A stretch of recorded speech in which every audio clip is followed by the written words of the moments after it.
Very good morning to all of you. Welcome to History by SRB. And now in this class we are going to discuss about chapter number 3 and name of the chapter is Variation in Shelters. So as I used to say you that first of all we have to understand the meaning of the chapter, meaning of the topic. Then it will be very easy to understand whole chapter.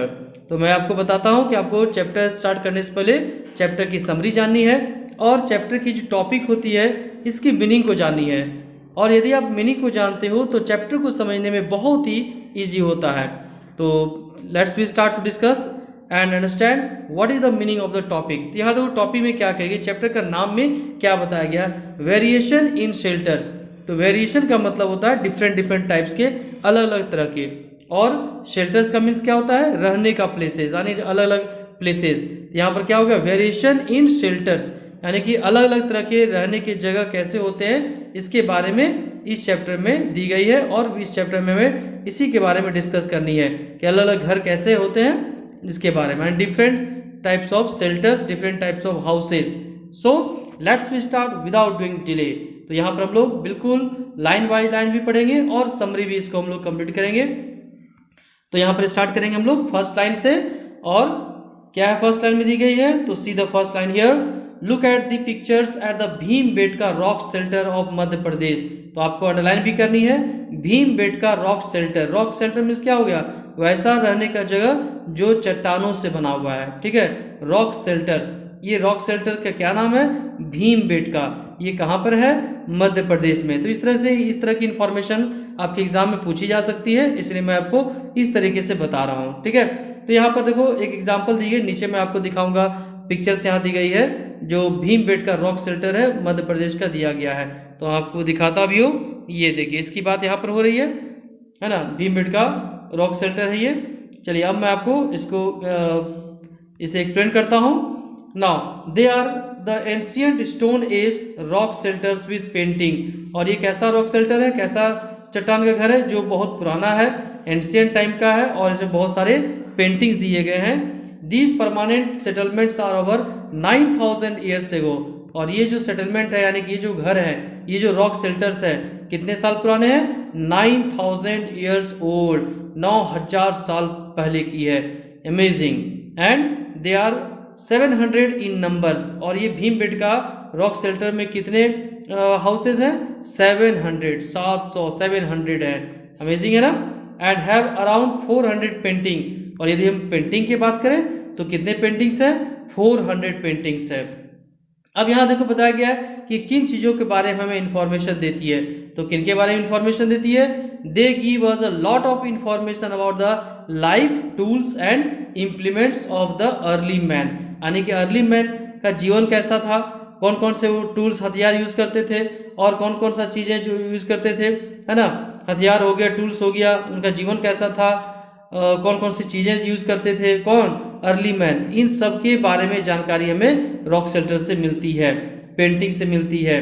And the discovery of these caves has linked us to the prehistoric man, isn't amazing.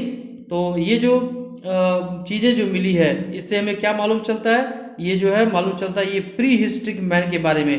Pre historic means क्या होता है कि वैसे समय में जब लोग रहते थे जहाँ की हमें कोई रिटेन में इंफॉर्मेशन नहीं मिली है ना, तो हमें पेंटिंग के माध्यम से उसके बारे में जानते हैं।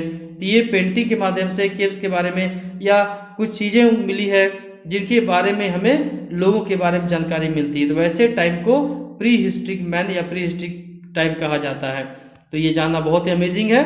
तो चलो हम लोग बढ़ते हैं नेक्स्ट पेज में नहीं, नेक्स्ट टॉपिक में बढ़ते हैं, नीचे पेंटिंग की ओर। क्या यहाँ नेक्स्ट टॉपिक है, next topic is history of houses. तो मैंने कहा था ना इस चैप्टर में आपको क्या पढ़नी है, इस चैप्टर में जानना है आपको ये घर के बारे में, डिफरेंट टाइप्स ऑफ शेल्टर के बारे में, डिफरेंट टाइप्स ऑफ हाउसेज के बारे में, कि पहले कैसा था, कौन कौन से जगह में कैसे कैसे हाउस होते हैं। तो ये इन सारी चीज़ों के बारे में हमें इसी चैप्टर में जानना है।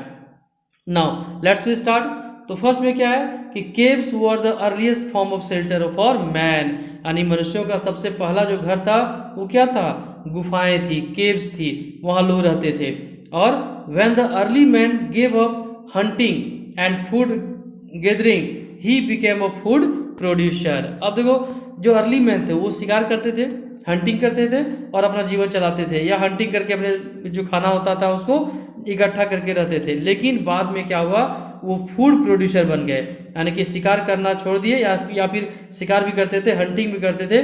इसके साथ साथ इन्होंने क्या सीखा, फूड प्रोड्यूसर यानी कि भोजन को उगाना, यानी फसल को उगाना भी सीख लिया, धान चावल जो भी हो ना ये सब। तो this was the beginning of agriculture. और जब मनुष्यों ने फूड प्रोड्यूस, जब मैन जो है फूड प्रोड्यूसर हो गया, वो लोगों ने धान चावल जो भी है उगाना शुरू किया, फसलों को उगाना शुरू किया, तो वो क्या हो गए, अब यहीं से खेती की शुरुआत होती है। बहुत ही इंटरेस्टिंग चैप्टर आपको ये लगेगा, और ये कहानी आपको क्या ले जाएगी, कहाँ पर ले जाएगी, फ्लैशबैक में ले जाएगी। उस समय जब लोग खाना घूम घूम के खाते थे, शिकार करते थे, हंटिंग करते थे, घर घर नहीं रहते थे, कैसे जीवन की शुरुआत होगी, कैसे लोगों, आज हम लोग जो लोगों को देख रहे हैं, कपड़े पहन रहे हैं, डिफरेंट टाइप के हाउसेज में रह रहे हैं, बिल्डिंग फ्लैट्स है ना, बहुत सारी फैसिलिटीज़ को यूज़ कर रहे हैं, तो ये अभी हम लोग यूज़ कर रहे हैं। बट एक समय था जब ऐसी कोई फैसिलिटी नहीं थी। आपने कभी सोचा कि फसल कैसे लोगों ने शुरू किया उगाना, कैसे लोगों ने भोजन, धान चावल जो भी गेहूं है या जो भी क्रॉप्स है, कैसे क्रॉप्स को उगाना शुरू किया, ये इस चैप्टर में आप जान सकते हो थोड़ी बहुत। तो चलिए, एग्रीकल्चर की शुरुआत हो गई, यानी कि खेती की शुरुआत हो गई। It brought a great change in his life. तो जब लोगों ने खेती करना शुरू किया तो उसके जीवन में बहुत बड़ा परिवर्तन शुरू हो गया, बहुत बड़ा परिवर्तन शुरू हुआ, चेंजिंग आया। Type dwelling, now he started living a settled life. तो सबसे बड़ा जो चेंजिंग आया वो क्या था, वो ये था कि जब लोगों ने एग्रीकल्चर करना शुरू किया, जब खेती करना शुरू किया, तो उन लोगों का एक सेटल्ड लाइफ शुरू हुआ। पहले क्या था, हंटिंग लोग करते थे, शिकार करते थे, तो उनका एक पर्टिकुलर प्लेस में कोई घर नहीं होता था, है ना, वो घूमते रहते थे। बट जैसे ही उन लोगों ने एग्रीकल्चर शुरू किया तो लोग क्या किए, लोगों ने क्या किया, सेटल्ड लाइफ जीना शुरू किया, यानी कि एक जगह रहना उन लोगों ने शुरू किया। क्यों, क्योंकि भाई आप मान लो एग्रीकल्चर करेंगे तो वहाँ पानी भी देना होगा, उसकी प्रोटेक्शन भी देनी होगी, सुरक्षा देनी होगी, तो इसके लिए उन लोगों को एक जगह रहना मजबूरी हो गई, है ना। और धीरे धीरे इसी से क्या हो गई, सेटल्ड लाइफ की शुरुआत हो गई। और कहाँ पर सेटल लाइफ की शुरुआत हुई, कहाँ पर लोग रहेंगे, खेती कहाँ पर हो सकती है, जहाँ पर हमें वाटर मिल सकता है, पानी मिल सकता है, यानी कि बेसिकली नदी के किनारे, तालाब के किनारे। तो पहले जो लोगों ने सेटल अपने आप को किया वो कहाँ पर किया, close to the water bodies, जहाँ पर पानी उसे नज़दीक में मिल जाता था, वहाँ लोगों ने रहना शुरू किया। As he needed water for his crops and other domestic activities. तो एक जगह रहना शुरू किए तो खेती भी शुरू हो गया, पानी उसे चाहिए। एक जगह रहना शुरू किए तो उसे जानवरों को पालना भी शुरू किया, तो जानवरों के लिए भी पानी चाहिए। तो कहाँ पर रहेंगे, जहाँ पर पानी अवेलेबल हो जाएगी, वाटर की जहाँ पर अवेलेबिलिटी रहेगी वहीं पर लोगों ने रहना शुरू किया। अभी भी देखेंगे आप नदी किनारे ज़्यादा लोग रहते हैं। तो ही स्टार्टेड बिल्डिंग हर्ट्स। धीरे धीरे उन लोगों ने क्या किया, झोपड़ी बनाना सीख लिया, हर्ट्स बनाना सीखा। किससे, with branches and leaves of tree. तो पेड़ के पत्तों से और उसके टहनियों से बनाना सीखा। Later on the early man discovered that the walls of the huts could be made with mud. बाद में जो अर्ली मैन थे उन लोगों ने क्या सीखा कि दीवार जो होते हैं झोपड़ी का, उन लोगों ने कीचड़ से यानी कि मड से यानी कि मिट्टी के दीवार बनाना सीखा। पहले किससे सीखा, पत्तों से और पेड़ के टहनियों से। बाद में लोगों ने दीवार बनाना शुरू किया, किससे, मिट्टी से बनाना शुरू किया। आज भी हम लोग गांव में मिट्टी के दीवार देख सकते हैं घरों में ना। तो these types of huts are still found in villages. चलो यही बात यहाँ पर भी बताई जा रही है कि अभी गांव में जाओगे तो कई गांव में अभी भी मिट्टी की दीवार को तुम लोग देख सकते हो। चलिए ठीक है, आप शहर में रहते तो नहीं मिलेगा, गांव जाओगे समर वेकेशन में तो देख लोगे। We have come a long way from the times when huts were the only type of shelter. तो भाई ये तो बहुत दिन हो गए, हम लोग बहुत पहले लोग रहते थे जहाँ पर रहने का जगह मिट्टी की दीवार होती थी। But today we have different types and sizes and designs of houses in different parts of India. लेकिन आज क्या ऐसा है क्या, आज शहरों में, टाउन्स में, सिटीज़ में मिट्टी के घर, मिट्टी की दीवारें नहीं मिलती है। बहुत डिफरेंट टाइप्स के घर मिलते हैं, डिफरेंट साइज़ के मिलते हैं। कोई वन फ्लोर का है, कोई सेकंड फ्लोर का है ना, बहुत सारे मल्टी फ्लोर का भी है। तो this regional variations in houses arises from differences in land forms, climate, material available for building a house, and of course the money that one wants to spend on land construction. अब ये यहाँ बताया जा रहा है कि जो different houses हैं, ये डिफरेंट हाउसेज क्यों हैं? क्योंकि ये किस पर डिपेंड करता है कि अलग अलग तरह के घर बनाए जाएंगे? ये अलग अलग तरह के जो घर बनते हैं ये डिपेंड करता है लैंड फॉर्म्स पर, यानी कि किसी भी प्लेस का जमीन कैसा है ना, उस पर डिपेंड करता है। किसी भी प्लेस का मौसम कैसा वहाँ रहता है, क्लाइमेट कैसा रहता है, इस पर डिपेंड करता है कि उस प्लेस में कैसा घर होगा। सपोज अगर आप कश्मीर में जाओगे, कश्मीर में देखोगे इस तरह से ढलान वाले घर, स्लोपिंग वाले घर मिलते हैं, ठीक है। लेकिन आप झारखंड बिहार में जाओगे, यूपी में जाओगे तो वहाँ पर इस तरह के घर नहीं मिलते हैं। वहाँ का रूफ क्या होगा? फ्लैट होता है। तो ये डिपेंड करता है मौसम पर भी, लैंड फॉर्म से भी डिपेंड करती है, यानी किस तरह का ज़मीन वहाँ पर होता है। मटेरियल अवेलेबल, यानी किसी भी प्लेस में किस तरह का मटेरियल यूज होता है, मटेरियल वहाँ पर अवेलेबल होता है, इस पर भी डिपेंड करता है कि वहाँ पर घर कैसा होगा। सपोज दैट आप असम चले जाएंगे, असम में क्या है? बैम्बू ट्री जो है बहुत मात्रा में पाया जाता है। तो वहाँ पर क्या होता है? वहाँ के घरों में घर को बनाने के लिए, हाउस को बनाने के लिए बैम्बू का ज़्यादा यूज होता है, बांस का ज़्यादा यूज होता है, ठीक है। तो आगे हम लोग डिस्कस करेंगे इसके बारे में, don't worry. So dear children, next one, money that one, तो ठीक है। और हाँ, और एक बात, मनी, पैसे, आपके पास जैसे जितना पैसा होगा उसके अनुसार आप घर बनाएंगे। ये सारी चीज़ें हैं जिस पर डिपेंड करती है कि आपका घर कैसा होगा, किस टाइप का घर आप बनाएंगे। अब आप भी कमेंट बॉक्स में बताएंगे कि आपके पास कैसा घर है और क्यों है वैसा घर, ठीक है। नाउ नेक्स्ट में देखो, types of shelters on the basis of land forms. अब देखो हम लोग को क्या करना है, वन बाय वन यहाँ पर जानना है कि कौन से तरह के प्लेसेस में कैसे घर बनाए जाते हैं। तो फर्स्ट में क्या है? लैंड फॉर्म्स, यानी जमीन का प्रकार, कैसा जमीन है, कहीं हाई होता है, कहीं लो होता है, कहीं प्लेन होती है। तो यहाँ पर लैंड फॉर्म्स के आधार पर कैसे कैसे घर बनाए जाते हैं इसके बारे में देखो यहाँ दी गई है। इन हिली एरियाज, यानी कि जहाँ पहाड़ी क्षेत्र होता है ना, तो in hilly areas houses are build with sloping roofs. जहाँ पर पहाड़ी क्षेत्र होता है वहाँ पर जो घर बनाए जाते हैं उसका जो छत होते हैं कैसे होते हैं? ढलान वाले छत होते हैं, इस तरह से, है ना, इस तरह से, ये देखो, तो ढलान वाले छत होते हैं, स्लोपिंग इसको कहा जाता है। अभी मैं आपको पिक्चर भी दिखाऊंगा। It help the snow. अब ऐसा क्यों होता है? कारण क्या है? क्योंकि यदि मान लो पहाड़ी क्षेत्र है, वहाँ पर बर्फबारी होती है, स्नोफॉल होती है, तो वो उसके छत पर टिकेगी नहीं और नीचे गिर जाएगी। बारिश यदि होती है तो वहाँ पर बारिश जो डैप नहीं करेगा, पानी इकट्ठा नहीं होगा और इजिली ढलान होने के कारण, स्लोपिंग होने के कारण पानी वहाँ से आ जाएगा और छत को डैमेज नहीं करेगा, ठीक है। To slide off easily without damaging the roofs. Next है कि such houses are found in Srinagar. अब ऐसे ढलान वाले छत कहाँ पाए जाते हैं? घर पाए जाते हैं श्रीनगर में, शिमला में। यहाँ पर the houses here are mainly made of cement, bricks and wood. और ऐसे प्लेस में, यानी कि श्रीनगर हो गया, शिमला हो गया, तो यहाँ पर जो घर बनाए जाते हैं वो सीमेंट से बनाए जाते हैं, ब्रिक्स यानी ईंट से, और वुड के भी बनाए जाते हैं। चलिए, ये हो गया लैंड फॉर्म में हिली एरियाज के लिए। नेक्स्ट में अब देखो यहाँ पर एग्जाम्पल देख सकते हो आप, है ना, ये Kashmir, house with sloping roofs. यहाँ देखो स्लोपिंग रूफ्स यहाँ दी गई है, तो इस तरह से यहाँ पर स्लोपिंग रूफ्स वाले घर दिए गए हैं। नाउ नेक्स्ट में हम लोग आगे बढ़ते हैं। Next we proceed. प्लेन, यदि हम प्लेन एरिया की बात करें, जहाँ की जमीन समतल होती है, बराबर होती है, प्लेन एरिया की बात करें, तो यहाँ पर क्या होता है? थिक वॉल, यहाँ की जो दीवारें होती है मोटी बनाई जाती है, और रूफ कैसा होता है? फ्लैट, यानी कि समतल होता है। देखो यहाँ पर आप देख सकते हो रूफ, छत कैसा है? फ्लैट है। एंड ऐसा क्यों बनाया जाता है? To keep them cool in summer, ताकि गर्मियों में क्या होगा, यहाँ पर ज़्यादा हीट नहीं होगी और घर ठंडे होंगे, ठंडा रहेगा, ठीक है। तो इस तरह से बनाई जाती है। Next one, the material of construction are mainly cement and bricks. और ऐसे घर को, ऐसे इस तरह के जो घर होते हैं, इसमें किस तरह के मटेरियल यूज होते हैं? बेसिकली सीमेंट का यूज होता है और ब्रिक्स का यूज होता है, और सैंड का तो होता ही है, बालू तो होता ही है, डजंट मैटर। तो यहाँ पर दो एग्जांपल दी गए, सीमेंट और ब्रिक्स का। Many people sleep on the flat roofs in region of high temperature like Rajasthan. आपने कभी छत पर सोया है? गर्मियों के दिन में, अभी समर वेकेशन चल रही है ना, तो समर वेकेशन में आप क्या करेंगे? यदि आपके पास इस तरह फ्लैट लैंड है ना, इस तरह से फ्लैट रूफ है, तो फ्लैट रूफ में आप, यदि गर्मी है, आपके घर में करंट लगे चली गई, आप आराम से छत पर सो सकते हो। तो आपने छत पर सोया है ना, सोए हो तो आप कमेंट बॉक्स में बताएंगे। नाउ नेक्स्ट में, तो many people sleep on the flat roofs in region of high temperature. तो जहाँ ज़्यादा गर्मी होती है वहाँ पर लोग क्या करते हैं? छत पे सो जाते हैं। यहाँ एग्जांपल दी गई राजस्थान, बट ऐसा नहीं राजस्थान में ही, यूपी, बिहार, झारखंड, इन सब प्लेसेस में भी लोग, दिल्ली, इन सब प्लेसेस में भी लोग सोते हैं, ठीक है, जहाँ भी ये फ्लैट रूफ्स होते हैं।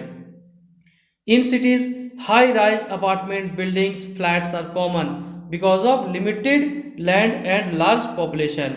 अब आप आ जाइए सिटी में, बड़े बड़े सिटी में, बड़े बड़े महानगर में, मुंबई चले जाइए, है ना, दिल्ली चले जाइए, या और भी कोई सिटी है, चेन्नई है, बेंगलोर है, तो यदि आप यहाँ पर जाते हो तो यहाँ पर क्या देखते हो, you can see here high rise apartments, high rise building. ये देखिए, तो इस तरह अभी तो छोटे छोटे सिटी में भी हो चुके हैं, तो अब तो जो छोटे छोटे सिटीज़ है वहाँ पर भी हाई राइज बिल्डिंग बनने शुरू हो गए। क्यों?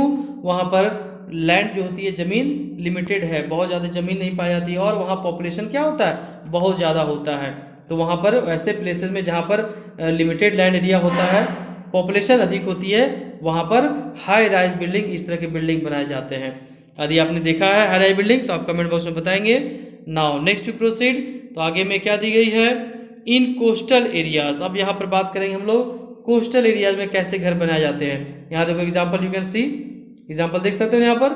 तो कोस्टल एरिया मीन्स क्या होता है, first of all we have to understand what is the meaning of coastal areas और आइलैंड। तो कोस्टल एरिया मीन्स क्या, समुद्र तटीय, यानी समुद्र के किनारे किनारे का जो जगह होता है, यानी समुद्री तट का जो जमीन होता है समुद्र के साइड में, है ना, तो वैसे एरियाज को कोस्टल एरियाज कहा जाता है। आइलैंड, आइलैंड किसे कहा जाता है, the area surrounded by water from all sides. तो किसे कहा जाता है आइलैंड, वह एरिया को जो चारों ओर से पानी से घिरा हुआ होता है उसको आइलैंड कहा जाता है। जैसे कि अंडमान निकोबार, लक्षद्वीप, ये सब है ना। तो यहाँ पर लोग जो हाउस बनाते हैं, इस तरह के हाउसेस को क्या कहा जाता है, स्टिल्ट हाउस कहा जाता है, क्योंकि ये लकड़ी के पिलर पर बनाई जाती है। अभी मैं आपको दिखाऊंगा। तो now next one, in the flood prone areas houses are made a few feet above the ground level to keep them dry. तो ऐसे हाउसेज में क्या होता है, यहाँ पर बाढ़ आ जाते हैं, या पानी की जो वाटर का जो लेवल है वो बढ़ जाता है, जिसके कारण यहाँ जो घर बनाए जाते हैं वो क्या होता है, पानी से थोड़ा सा ऊपर बनाया जाता है, ताकि मान लो कभी वाटर लेवल इंक्रीज भी हो जाए तो पानी इजी बाहर निकल जाए। देखो यहाँ यू कैन सी हियर, यहाँ आपको दिख रहा है, ये देखो पिलर बनी हुई है, और इस लकड़ी के पिलर, और इस पिलर के ऊपर में ये हाउसेस बने हुए हैं, शेल्टर बने हुए हैं। They keep the inhabitants safe from wild animals. और दूसरा और अदर रीजन क्या है, अदर रीजन ये भी है कि जो वाइल्ड एनिमल्स होते हैं, वाइल्ड एनिमल्स से भी प्रोटेक्ट हो जाते हैं। मान लो जंगल का एरिया है साइड में, वहाँ कोई एनिमल है तो एनिमल से भी प्रोटेक्शन मिलती है, जिसके कारण इस तरह से घर बनाए जाते हैं। The flood water easily drains out from in between the स्टिल्ट विदाउट डैमेजिंग द हाउस। तो यदि मान लो कि अभी मैंने कहा था ना कि यदि मान लो वाटर की लेवल बढ़ जाती है, फ्लड आ जाती है, बाढ़ आ जाती है, तो ऐसे कंडीशन में जब इसका वाटर लेवल यहाँ मान लो पहुँच जाता है तो बाद में फिर इजिली वो वाटर नीचे गिर जाता है, ड्रेन आउट हो जाता है, बाहर निकल जाता है। इसके कारण स्टिल्ट हाउस बनाए जाते हैं, ठीक है। The flood water, now this one completed. Next one, stilt houses are made of bamboo wood and coconut shaft. अब यहाँ बताया जा रहा है कि स्टिल्ट हाउस जो होते हैं किस चीज़ के बने होते हैं, कैसे बनाते हैं, तो यहाँ पर with the help of bamboo, बांस से, वुड यानी लकड़ी से, और कोकोनट साफ्ट यानी कोकोनट के पत्ते को आपने देखा सूखी पत्तों को, तो उससे ये छत बना लेते हैं। तो इन सब का यूज होता है स्टिल्ट हाउस को बनाने में। I think all of you understood, very easy to understand. Now next we proceed to next page और नेक्स्ट टॉपिक। नेक्स्ट टॉपिक में क्या दी गई है, नाउ नेक्स्ट में, we live in a society because we are dependent on other for the fulfilment of our needs. अब देखो यहाँ पर टॉपिक चेंज की जा रही है। अब यहाँ क्या बताया जा रहा है कि हम लोग कहाँ पर रहते हैं, एक सोसाइटी में रहते हैं, एक समाज में रहते हैं, समाज के बीच में रहते हैं। सोसाइटी में क्यों रहते हैं, ताकि हमारी जो नीड्स है, हमारी जो ज़रूरतें हैं वो फुलफिलमेंट हो सके, वो हमारी पूरी हो सके। इसीलिए हम लोग कहाँ पर रहते हैं, सोसाइटी में रहते हैं, हम लोग समाज के बीच में रहते हैं, है ना। क्योंकि हम लोग अपनी सारी रिक्वायरमेंट्स को अकेला सिंगल उसको फुलफिलमेंट नहीं कर सकते, पूरा नहीं कर सकते हैं, और हमें अपनी पूरी नीड्स को, पूरी रिक्वायरमेंट को फुलफिलमेंट करने के लिए, पूरा करने के लिए एक दूसरे पर डिपेंड रहना पड़ता है। और इसीलिए हम लोग क्या करते हैं, हमें सोसाइटी की जरूरत पड़ती है। Community living, that is also called community living. तो community living teaches us to care for others and share facilities like water, electricity, roads, market, etc. और जब हम समाज में रहते हैं, सोसाइटी में रहते हैं, एक हम कम्युनिटी में रहते हैं, तो यहाँ पर हम लोग ये भी सीखते हैं कि हम जब कोई सोसाइटी में रहते हैं तो एक दूसरे से शेयर करते हैं, एक दूसरे को हेल्प करते हैं, चाहे या फिर वाटर से रिलेटेड कोई प्रॉब्लम हो, या इलेक्ट्रिसिटी का हो, है ना, या मार्केट हो, तो हम लोग एक आना जाना करते हैं, एक दूसरे से शेयर भी करते हैं, एक दूसरे को हम लोग हेल्प भी करते हैं। आप भी करते हो, है ना। तो चलो ठीक है, अच्छी बात है हेल्प करनी। नेक्स्ट में we need help in case of any disaster और trauma of losing a home और गेटिंग इंजर्ड। यदि मान लो सपोज दैट, चलो ऐसा आपके साथ ना हो, सपोज दैट आपको कोई चोट लग जाती है, आप बीमार पड़ जाते हो, है ना, या कोई डिजास्टर होता है, कोई प्राकृतिक आपदा आती है, बाढ़ आ जाती है, भूकंप आता है। अभी जैसे कोरोना हो गई थी, तो लोगों ने एक दूसरे का सपोर्ट किया था कि नहीं किया था? बहुत लोग तो नहीं किए थे, लेकिन बहुत ऐसे भी लोग हैं जो कोरोना वॉरियर बने, जो कोरोना जो लोग पीड़ित थे, तो उनको हेल्प करने के लिए भी लोग, बहुत सारे लोग आए थे। तो इस तरह से क्यों हेल्प हुआ? क्योंकि हम लोग एक कम्युनिटी में, एक सोसाइटी में रहते हैं, तो हमें हेल्प करनी चाहिए, और हमें हर किसी को हेल्प की जरूरत पड़ सकती है, तो आप भी हेल्प करेंगे। चलिए ठीक है। नेक्स्ट में what is given here, a neighbourhood police station provide help and security. और हमारा जो पुलिस स्टेशन होता है, पुलिस स्टेशन गए हो कभी? नहीं गए ना, चलो ठीक है, कभी घूम के आओगे। ऐसे भी, ऐसा नहीं कि आपको क्राइम करोगे तभी जाना है, आप ऐसे भी जानकारी लेने के लिए आप जा सकते हो। मैंने कुछ स्टूडेंट्स को विजिटिंग में ले गया था, पुलिस स्टेशन ले गया था मैंने कुछ स्टूडेंट्स को, और वहाँ पर विजिटिंग करवाई थी, जानकारी मिली थी। चलो ठीक है, तो ऐसा आप भी अपने टीचर के साथ कर सकते हो, है ना। टीचर को आप रिक्वेस्ट करेंगे, आप अलग अलग प्लेस में विजिट कीजिए, इससे आपको बहुत जानकारी मिलेगी, प्रैक्टिकल नॉलेज आप ले सकते हो।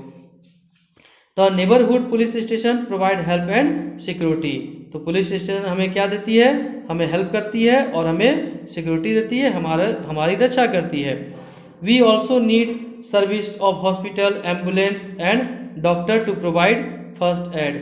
और हमें बहुत सारी चीज़ों की जरूरत पड़ती है, जिसमें यहाँ पर बताया जा रहा है, हमें हॉस्पिटल की भी जरूरत पड़ती है, एम्बुलेंस की जरूरत पड़ती है, डॉक्टर की जरूरत पड़ती है ना, और ये हमारा उपचार करते हैं, ट्रीटमेंट करते हैं। तो यानी कहने मतलब ये है कि हम सोसाइटी में रहते हैं, तो हमें हर तरह की हेल्प की जरूरत पड़ती है। We take also help and we also give help. Now next one, next में क्या दी गई है? यहाँ देखो, एक इस डिफरेंट, एक अलग से दी गई है इंफॉर्मेशन यहाँ पर।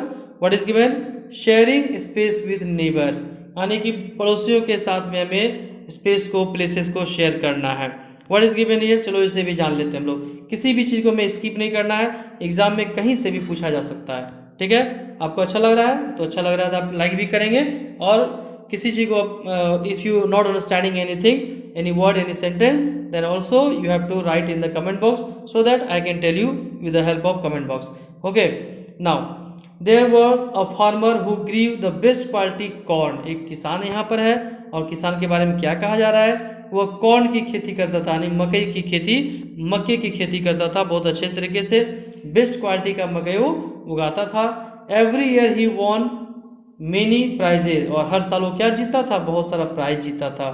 Once a newspaper reporter interviewed him and learned something very interesting. तो एक बार क्या हुआ, जब कोई लोग फेमस होते हैं ना, तो वहाँ पर न्यूज़ रिपोर्टर पहुँच जाते हैं। यहाँ पर भी क्या हुआ, वो किसान फेमस हो गया, और न्यूज़ रिपोर्टर वहाँ पर चला माइक लेकर के इंटरव्यू लेने, और बहुत सारी इंटरेस्टिंग चीज़ों को उसने जान पाया। किसने? न्यूज़ रिपोर्टर ने। The farmer shared his own seeds, the farmer shared his corn seeds with his neighbours.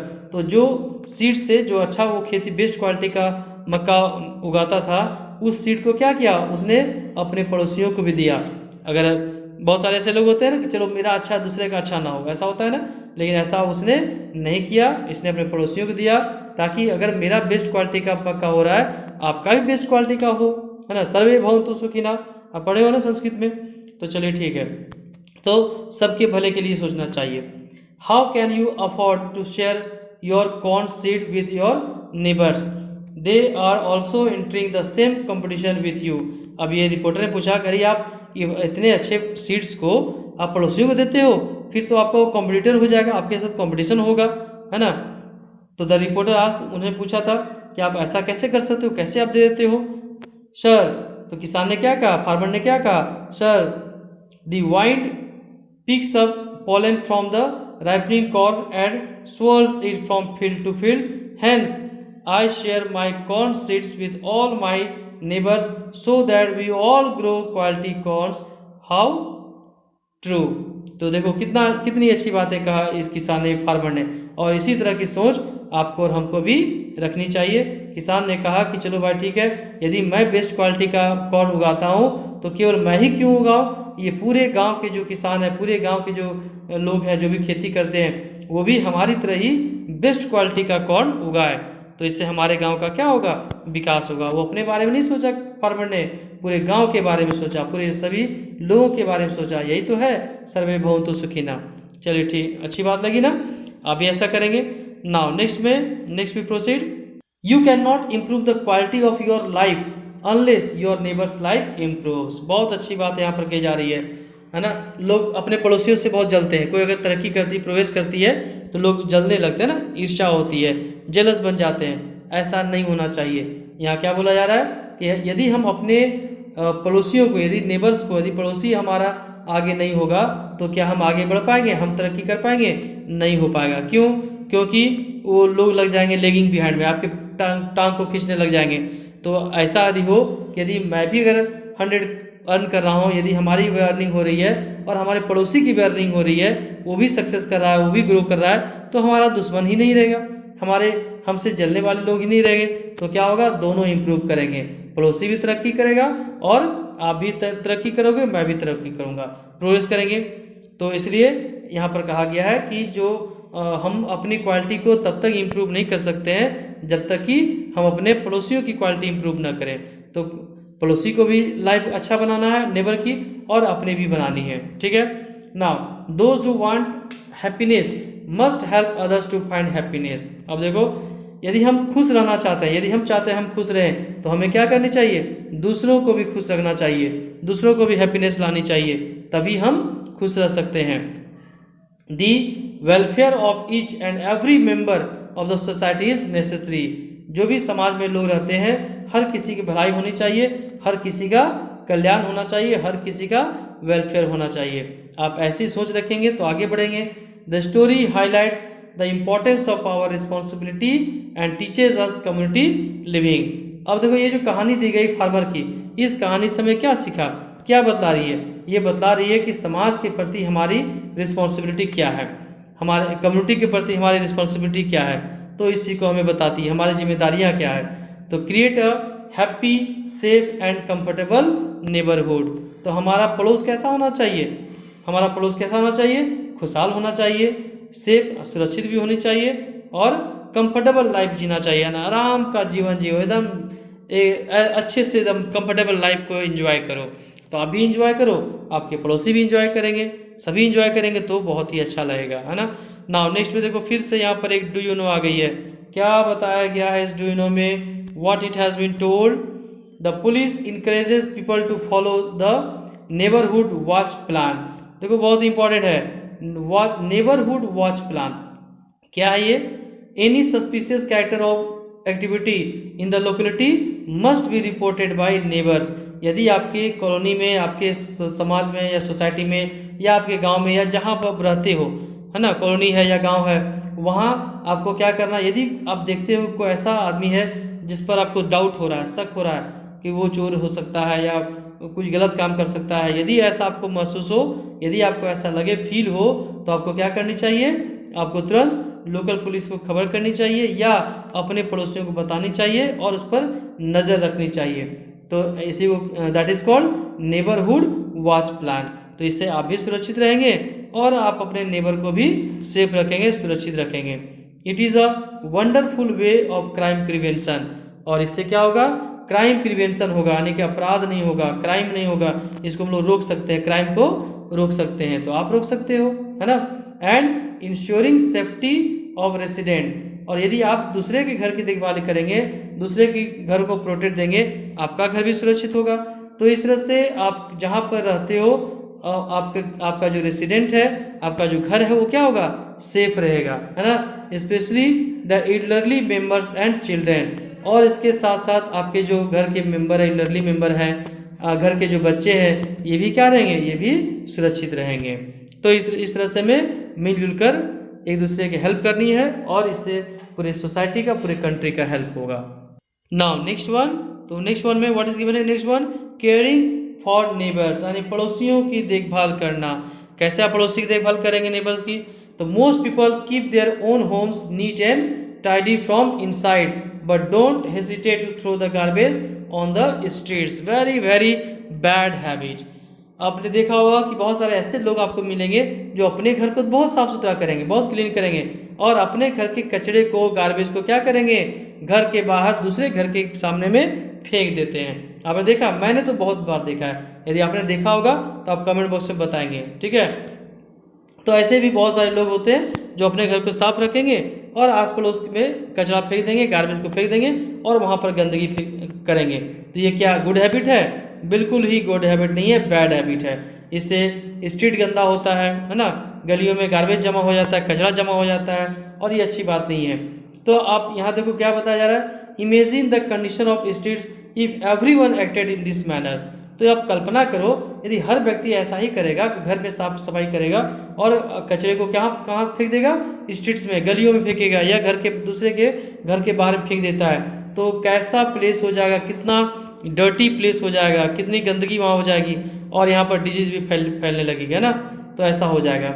We must keep the same cleanness standard for the surrounding that we keep for our house. तो हमें क्या करना चाहिए, जिस प्रकार से हम अपने घरों को साफ रखते हैं वैसा ही हमें अपने आस पड़ोस के सराउंडिंग्स को, अपने आस पड़ोस या अपने अगल बगल के जो प्लेसेस हैं उनको भी साफ रखना चाहिए, वहाँ भी क्लीननेस होनी चाहिए, रखनी चाहिए। A clean neighbourhood doesn't have garbage heaps. यदि आपका आस पड़ोस साफ है, नेबरहुड आपका क्लीन है, तो वहाँ पर क्या आपको गार्बेज का हीप्स दिखेगा? क्या कूड़े कचरे का ढेर दिखेगा? क्या नहीं दिखेगा ना, नहीं। वहाँ पर फ्लाइज नहीं होंगे, मक्खियाँ नहीं आएगी, मॉस्किटोज वहाँ पर नहीं डेवलप करेंगे, मच्छर वहाँ ना मच्छर जो डेवलप कर जाते हैं वो नहीं होगा। अनप्लीजेंट स्मेल, बदबू वहाँ पर नहीं आएगी। लेकिन यदि आप गार्बेज को फेंकते हो तो वहाँ इन सारी प्रॉब्लम्स को फेस करना पड़ेगा। बड़े बड़े डंक वाले मॉस्किटोज भी आ जाएंगे और आपके खून को शक कर लेंगे, चूस लेंगे, है ना। ऐसा चाहते हैं क्या आप लोग? नहीं ना, तो ऐसा नहीं करेंगे, क्लीननेस रखेंगे। नेक्स्ट में देखो, एज अ गुड नेबर, यदि आप अच्छा पड़ोसी हो, वी हैव सम रिस्पॉन्सिबिलिटीज। यदि आप अच्छे पड़ोसी हो तो हमारी क्या है, कुछ रिस्पॉन्सिबिलिटीज है, हमारी कुछ जिम्मेदारियां भी है। क्या जिम्मेदारियां हैं? We should keep the volume of radio and television low, specially at night. आप कभी आप रेडियो बजाते हो या कभी आप टेलीविजन टीवी देखते हो, तो उसमें क्या करनी चाहिए, उसकी जो वॉल्यूम है ना, आवाज़ लो रखनी चाहिए, और स्पेशली कब, खासकर रात में, क्योंकि रात में सभी आराम करते हैं ना। अब वहाँ पर बजाओगे तुम, अभी तो पार्टी शुरू हुई है, तो क्या होगा, लोगों की नींद हराम हो जाएगी। ऐसा आपको नहीं करना है, लो साउंड में आप देखेंगे या सुनेंगे। We should not use noisy equipments at night like washing machine और वैक्यूम क्लीनर।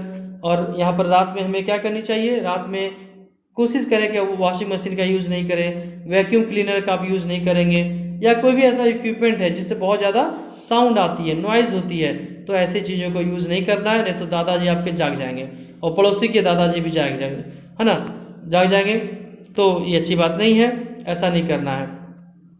आप अपनी मम्मी को बता देंगे कि रात में जो है वो वैक्यूम क्लीनर नहीं यूज़ करेंगे। और क्या है, और एक यूज़ होता है ना, वो क्या नाम है उसका, मिक्सी, मसाला पीसते हैं, स्पाइस को ग्राइंड करते हैं, मिक्सी यूज़ नहीं करेंगे, आप बता देंगे अपने घर में।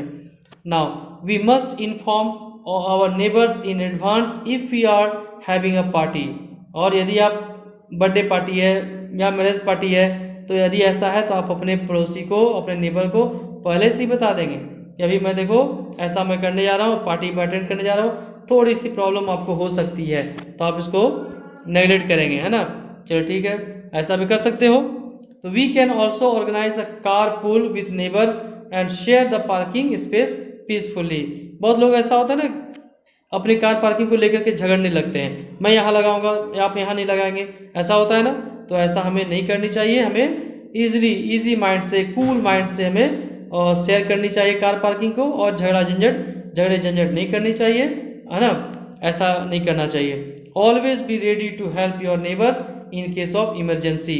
और यदि आपको आपके नेबर पड़ोस को, जो पड़ोसी है आपके, उसको कहीं किसी तरह की दिक्कत होती है, कहीं भी इमरजेंसी हो जाती है, कुछ की ज़रूरत पड़ जाती है, तो ऐसे कंडीशन में आपको क्या करना है, हमेशा आप अपने पड़ोसी को, अपने नेबर्स को हेल्प करने के लिए रेडी रहेंगे ना। आप कमेंट बॉक्स में बताएंगे कि आप हेल्प करते हो या नहीं करते हो, और रेडी रहते हो नहीं रहते हो। अब देखो नेक्स्ट में क्या है, बीज, बहुत सारे बीज। अब क्या है, अब देखो ये this chapter is completed and last what is given, do you know. तो लास्ट में क्या है, डू यू नो दी गई है। What is given in do you know, तो like human beings ants and bees also live in colonies. तो जिस प्रकार से ह्यूमन जो है कॉलोनी में रहते हैं, गांव में रहते हैं, विलेज में कॉलोनी में रहते हैं, उस तरह से ये जो एंड्स है, चींटियां हैं, और मक्खियां जो है मतलब हनी बी, ये क्या होता है, ये भी कॉलोनीज में रहते हैं। ये अपना घर बनाते हैं आसपास में और कॉलोनी में रहते हैं। They work collectively as a social unit, और वे लोग क्या है, एक साथ मिलजुल कर काम करते हैं। कभी आपने चींटी को देखा है, एक कोई फूड है, छोटा सा फूड आइटम है, इस फूड आइटम को ले जाने के लिए बहुत सारी चींटी आपस में मिल जाती है और मिलकर उसे क्या करती है, वन प्लेस से अनदर प्लेस में ले जाती है। अभी यदि आपने देखा है आप कमेंट बॉक्स में बताएंगे। And they divide their work between female and male workers and the queen. और जो हनी बीज होती है ना, वे अपने वर्क को डिस्ट्रीब्यूट कर लेते हैं। जैसे आप अपने घर में मम्मी कुछ अलग काम करती है, पापा कुछ अलग काम करते हैं, बच्चे कुछ अलग काम करते हैं, तो वर्क का डिस्ट्रीब्यूशन होता है ना। तो इस तरह से हनी बी जो है, इसमें मेल फीमेल है ना, और क्वीन सभी लोग अपने अपने वर्क का डिवीजन करते हैं। पावर शेयरिंग से कहा जाता है, sharing of power, sharing of duties. तो इस तरह से एग्जाम्पल दी गई कि देखो एनिमल जो होते हैं, ये जो एनिमल्स हैं या हनी बी है, ये भी अपने काम को क्या करते हैं, डिवाइड करते हैं और एक सोसाइटी बनाते हैं, एक सोशल, एक नेबर बनाते हैं, नेबरहुड बनाते हैं। तो इस तरह से in this way we also help each other. तो from this chapter what did we learn, हमने क्या सीखा, we learn here that we should live together and we should help each other. Now in this way this chapter completed. और आपको ये chapter कैसा लगा आप कमेंट बॉक्स में बताएंगे। Okay all of you. और हाँ, वन मोर कि question answer of this chapter already completed और अपलोडेड भी हो चुकी है, तो आप क्वेश्चन आंसर देख लेंगे और ये चैप्टर भी फिनिश होती है। इस चैप्टर से रिलेटेड किसी भी तरह का क्वेश्चन हो या कोई भी ऐसी चीज जो समझ में नहीं आई हो, आप कमेंट बॉक्स में कमेंट करेंगे। तो okay all of you, I am going to end this class. Have a nice day. जय हिंद।